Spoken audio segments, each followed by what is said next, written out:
Imagine sailing through an endless stretch of the vast, gray ocean. The air is biting cold, the dark skies are heavy with mist, and your ship creaks against the waves as if signaling you and your crew to turn back. The date is August 20, 1741, and aboard the Russian vessel, Danish explorer Vitus Bering stares across the horizon.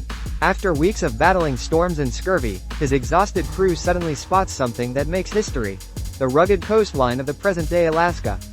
Their hopes were renewed. This was no ordinary discovery. For centuries, people had wondered about the world geography. Was Asia connected to North America? Did a land bridge exist across the Bering Strait?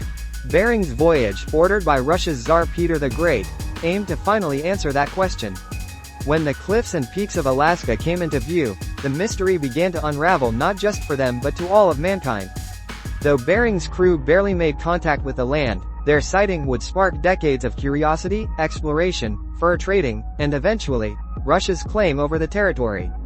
But the journey came at a terrible cost. Disease and starvation struck the crew on their voyage to return to their motherland.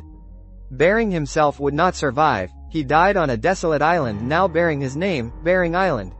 Yet his discovery lived on, forever linking his name to the Bering Strait and changing and updating the maps of the world. Decades later, that same land, Alaska, would pass hands again, this time sold by Russia to the United States in 1867. What began as a misty outline on the horizon became one of the most important regions in North America.